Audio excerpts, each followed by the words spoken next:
काँग्रेस पक्षात आहे आणि राहणार, महसूल मंत्री नारायण राणे. डिझायर फाउंडेशनच्या वतीने बालकांच्या हिमोग्लोबिन आणि डोळे तपासणी शिबिराचे आयोजन आणि साईनाथ नगर वसाहत कमानीचे अनावरण.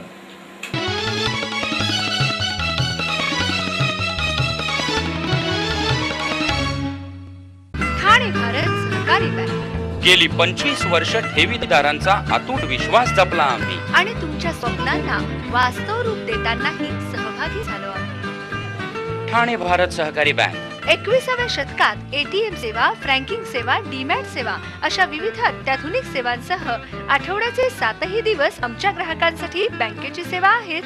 ठाणे भारत सहकारी बँक ज्येष्ठ नागरिकांना 1% अधिक व्याज, याबरोबरच लखपती योजना, ज्ञानवर्धिनी योजना, सुखदायी योजना, स्वप्नपूर्ती योजना अशा मधून ठाणे भारत सहकारी बँकेनं जपला तुमच्या समृद्धीचा मार्ग, संसाराचा सारीपाट आणि तुमच्या स्वप्नपूर्तींची वहिवाट. ठाणे भारत सहकारी बँक.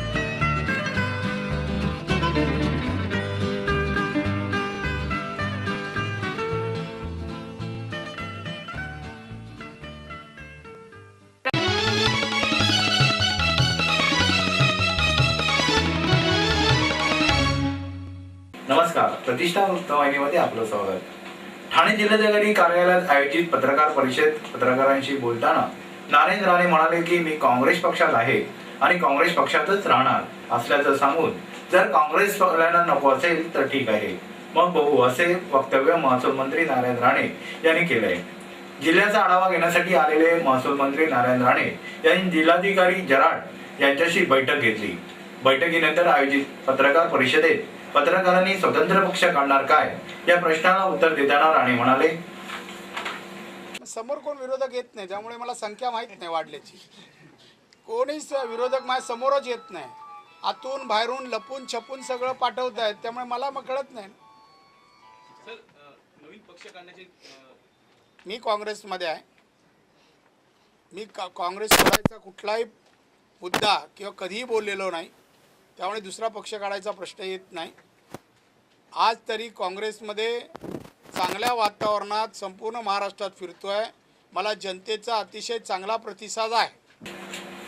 बाल दिनाचे औचित्य साधून ठाण्यातील श्रीनगर डिझायर फाउंडेशन श्रीनगर मंगल कार्यालयात मुलांच्या रक्तातील हिमोग्लोबिन आणि डोळे तपासणी शिबिराचे आयोजन करण्यात आलं होतं. श्रीनगरच्या मंगल कार्यालयात शालेय विद्यार्थी 10 ते 12 वयोगटातील लहान मुलांचे रक्तातील हिमोग्लोबिन आणि डोळे तपासण्यात आले. यावेळी स्थानिक सेना नगरसेवक रेपाळे यांनी शिबिरात लहान मुलांना बाल दिनाच्या शुभेच्छा देऊन त्यांना मिठाई वाटप केली. डिझायर फाउंडेशनच्या या बाल आरोग्य तपासणी शिबिरात 10 ते 12 वयोगटातील तब्बल 300 विद्यार्थ्यांनी तपासणी करण्यात आली. या संस्थेचे अध्यक्ष चंद्रशेखर शर्मा, सेक्रेटरी प्रज्ञा पोपेरकर यांच्या मार्गदर्शनाखाली हे शिबिर संपन्न झालं. ठाण्याच्या वर्तक नगर येथील भीमनगर परिसरात साईनाथ नगर वसाहत असून या रहिवाशांच्या मागण्यांनुसार साईनाथ नगर येथे साईनाथ नगर वसाहत नावाची कमान उभारण्यात आली. या कमानीचे अनावरण रिपाई युवा नेते दिनेश इंदिसे आणि स्थानिक नगरसेविका विनिताताई इंदिसे यांच्या शुभ हस्ते करण्यात आलं. नगरसेविका विनिताताई इंदिसे यांनी दुर्लक्षित भीमनगर येथील रहिवाशांना न्याय दिलाय. गटारे, विद्युत, पाणी, शौचालय अशा समस्या वनिताताई इंदिसे यांनी नगरसेविका निवडून आल्यानंतर पूर्णत्वात नेल्या आहेत. आज या रहिवाशांना चांगल्या सुविधा देण्यात यशस्वी झाल्याचं वनिताताई इंदिसे यांनी सांगितलं. स्थानिक रहिवाशांनी त्यांच्या मागणीनुसार साईनाथ नगर वसाहत कमान बसवून त्याचं अनावरण केल्याप्रकरणी धन्यवाद देण्यात आले. 1995 पूर्वीचे आहेत आणि या साईनाथ नगरमध्ये 1995 पासून कुठल्याही प्रकारचा विकास झालेला नव्हता. आता ही 2007ची निवडणूक झाल्यानंतर भीमनगर प्रभाग क्रमांक 18 मध्ये अवॉर्ड माझ्याजवळ आले आहे. त्याचं लोकप्रतिनिधित्व मी करत आहे आणि त्यातून मी आता एक मागच्याच महिन्यात सुलभ शौचालयाचं उद्घाटन झालं आणि आता ह्या प्रवेशद्वारात डॉक्टर बाबासाहेब आंबेडकर साईनाथ नगर वसाहत या नावाने याचं उद्घाटन आता झालेलं आहे. होती खरं म्हणजे प्रतिष्ठा वृत्तवाहिनीच्या पुढील भागात जनतेला नावाच्या धमक्या नाही तर दिलासा मिळाला पाहिजे, महसूल मंत्री नारायण राणे. ठाणे काँग्रेस मध्यवर्ती कार्यालयात पंडित जवाहरलाल नेहरू जयंती साजरी आणि ठाण्याच्या माजीवाडा सिग्नलवर उभा राहतोय अनधिकृत फर्निचर मॉल. पालिकेच्या कारवाईनंतर पुन्हा काम सुरू.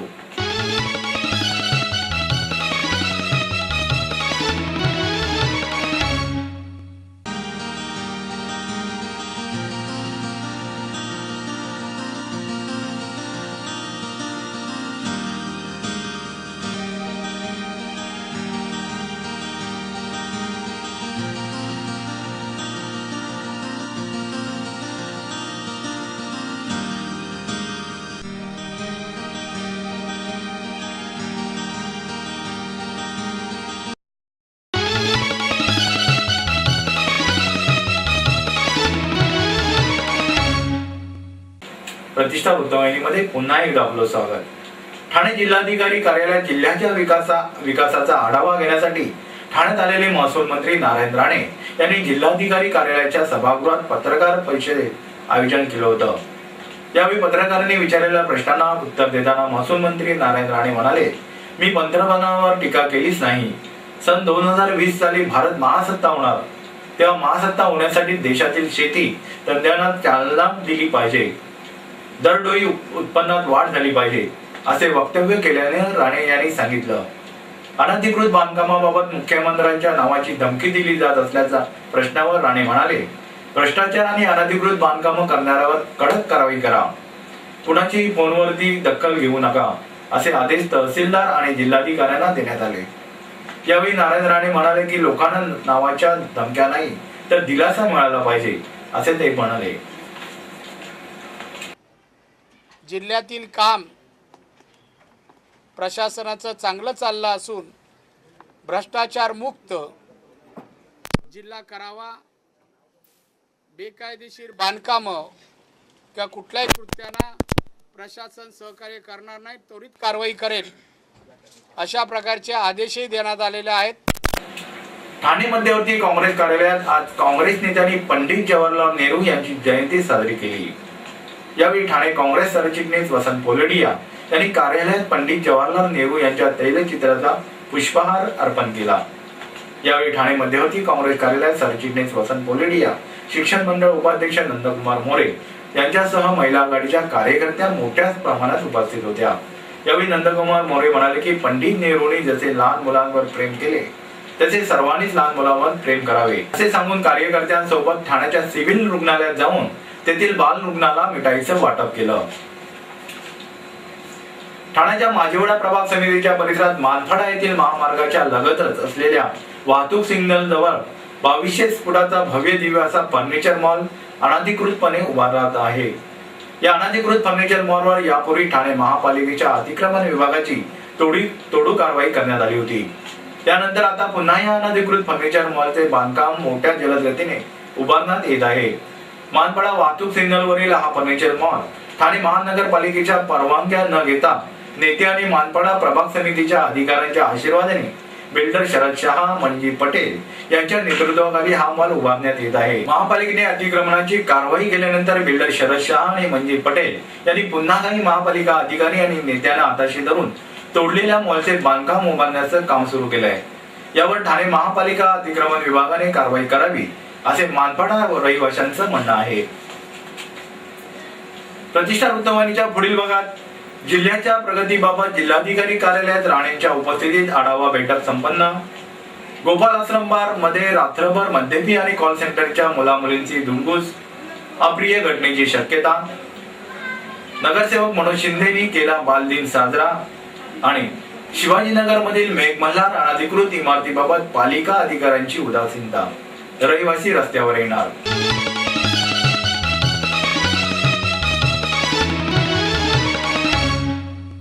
आपल्या घरातील भाजीपाला, फळांच्या साली, नारळ, शहाळी, उरलेलं अन्न, लाकूड असा ओला कचरा, तर कागद, थर्माकोल, धातू, प्लास्टिक, कापड, काच, रबर असा सुका कचरा वेगवेगळा जमा करा.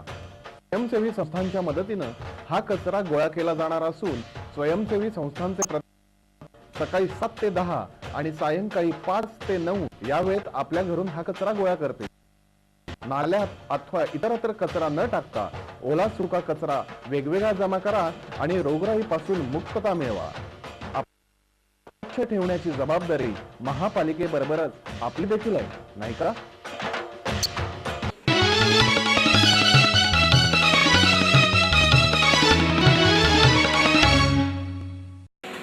प्रतिष्ठा वृत्तवाहिनीमध्ये पुन्हा एकदा आपलं स्वागत. ठाणे शहर आणि ग्रामीण परिसरातील ठाणेकरांचे जीवनमान राहणीमान उंचावावे, ग्रामीण परिसरातील दारिद्र्य रेषेखालील कुटुंब कुपोषणाचा मुद्दा आणि त्यांची आकडेवारी पाहून बैठकीस उपस्थित महसूल मंत्री नारायण राणे यांनी संबंधित अधिकाऱ्यांना आदेश दिले. या बैठकीत जिल्ह्यातील अधिकाऱ्यांनी कुपोषणाच्या उंबरठ्यावरील मुलांना दत्तक घ्यावे आणि देणगी द्वारामार्फत त्यांचा आहार आणि औषधोपचारावर लक्ष केंद्रित करावे, यामुळे कुपोषित बालकांची संख्या कमी होईल, असे महसूल मंत्री नारायण राणे यांनी सांगितले. जिल्ह्यातील कुपोषित बालक साक्षरता अभियान आदी कार्यक्रमात भरीव कामगिरी आणि निस्वार्थीपणे अधिकारी काम करत आहेत की नाही यावर सविस्तर चर्चा बैठकीत करण्यात आली. ठाणे मुंबई सीमेवर असलेल्या गोपाल आश्रम बार अँड रेस्टॉरंट मध्ये रात्रभर दारू विक्रीचा धंदा केला जात आहे. मध्यरात्री 1:30 वाजेपर्यंत परवाना असताना गोपाल आश्रम बार रात्री 1:30 नंतर पुढील शटर बंद करून मागून गिरायक आत घेऊन सकाळी 7 वाजेपर्यंत सेवा मद्यपीना पुरवित आहे. मध्यरात्रीनंतर या बारच्या समोरच कॉल सेंटरच्या गाड्या उभ्या असतात. मद्यपींच्या घोळक्यात कॉल सेंटरच्या मुलामुलींचा वावर पहाटेपर्यंत होत असल्याने येथे विनयभंग तथा अन्य अप्रिय घटना घडण्याची तीव्र शक्यता आहे. मध्यरात्रीनंतर कॉल सेंटरच्या गाड्यामध्ये गोपाल आश्रम बार मधून दारू आणि बियर दिली जाते. गोपाल आश्रमचे पुढील शटर बंद असले तरी मागून मात्र सेवा पुरवली जाते. त्यामुळे भर रस्त्यात रात्रभर कॉल सेंटरचे मुलामुले आणि मद्यपींचा मुक्काम येथे नित्याचा झाला आहे. एका दिवशीच्या दिवशी ड्रायडे असताना सुद्धा गोपाल आश्रम बार धडाक्यात सुरू होता. याची गंभीर नोंद पोलीस आयुक्त आणि राज्य उत्पादन शुल्क अधिकाऱ्यांनी घ्यावी आणि गोपाल आश्रमाला टाळे ठोकावे, अन्यथा एके दिवशी गोपाल आश्रम बार मध्ये भयावह अप्रिय घटना घडण्याची दाट शक्यता आहे. ठाण्याच्या किसननगर नंबर 3 येथील काँग्रेसचे नगरसेवक मनोज शिंदे यांनी आपल्या जनसंपर्क कार्यालयात पंडित जवाहरलाल नेहरू यांची जयंती निमित्त पंडित जवाहरलाल नेहरूंच्या तैलचित्रात पुष्पहार अर्पण केला. यावेळी नगरसेवक मनोज शिंदेसह अनेक काँग्रेस कार्यकर्ते उपस्थित होते. यावेळी मनोज शिंदेनी पंडित जवाहरलाल नेहरू यांची जयंती सोबत बालदिनानिमित्त शाळेत जाणाऱ्या शालेय विद्यार्थ्यांना रस्त्यावर उभे करून मिठाईचे वाटप करण्यात आले. तसेच बालदिनाचे औचित्य साधून ठाणे महानगरपालिकेचे शिक्षण मंडळाचे अध्यक्ष सुरेश गड्डा आणि ठाणे महापालिका प्राथमिक शाळा क्रमांक 7 उतळसर येथील शाळेतील विद्यार्थ्यांना चॉकलेटचे वाटप केले. यावेळी स्थानिक नगरसेवक सुधीर कोकाटे उपस्थित होते. ठाण्याच्या वागळे स्टेट प्रभाग समितीत शिवाजीनगर येथील अनधिकृत इमारत मेघमल्हार बाबत ठाणे महापालिका अधिकारी कारवाईबाबत उदासीनता दाखवत असून अनधिकृत इमारतीवर कारवाई करण्यासाठी इमारतीतील रहिवाशांना घरे खाली करण्याची नोटीस महापालिकेने बजावल्याची प्रतिक्रिया सह-आयुक्त वाघ यांनी प्रतिष्ठा वृत्तवाहिनीला दिली आहे. 5 मजल्याच्या इमारतीवर कारवाई निश्चित होईल असेही ते म्हणाले. महापालिकेच्या लोकशाही दिनात मेघमल्हार बाबत 5 वेळा तक्रारी करण्यात आल्या आहेत. मेघमल्हारवर कारवाई होणार, त्यामुळे मेघमल्हार मधील रहिवासी रस्त्यावर येणार आहेत. ठाणे महापालिका अधिकाऱ्यांना देऊन घेऊन मेघमल्हार बनवणाऱ्या विकासकांनी इमारत उभी करून नागरिकांकडून लाखो रुपये उकळले, अजून त्यांची फसवणूक केली आहे. सह-आयुक्त वाघ यांच्या म्हणण्यानुसार रहिवाशांना नोटीस बजावून बिल्डर विरुद्ध श्रीनगर पोलीस ठाण्यात गुन्हा नोंदविण्यात आला आहे. तसेच पोलिसांना इमारत खाली करण्याचे पत्रही पालिकेने देण्यात आले. पोलीस संरक्षण मिळताच कारवाई होणार असल्याचं वाघ यांनी यावेळी सांगितले. आजच्या ठळक घडामोडी पुन्हा एकदा. मी काँग्रेस पक्षात आहे आणि राहणार. महसूल मंत्री नारायण राणे. डिझायर फाउंडेशनच्या वतीने बालकांच्या हिमोग्लोबिन आणि डोळे तपासणी शिबिराचे आयोजन आणि साईनाथ नगर वसाहत कमानीचे अनावरण. आपल्या काही सूचना अथवा समस्या असल्यास आम्हाला या पत्त्यावरती संपर्क करा. आमचा पत्ता प्रतिष्ठा वृत्तवाहिनी Deeplakshmi, building Kisannagar number 1, Wagle estate, Thane पश्चिम. दूरध्वनी क्रमांक 25812419 आणि 25814589. तर या होत्या आजच्या शहरातील प्रमुख घडामोडी. उद्या परत भेटू याच वेळी याच ठिकाणी. धन्यवाद.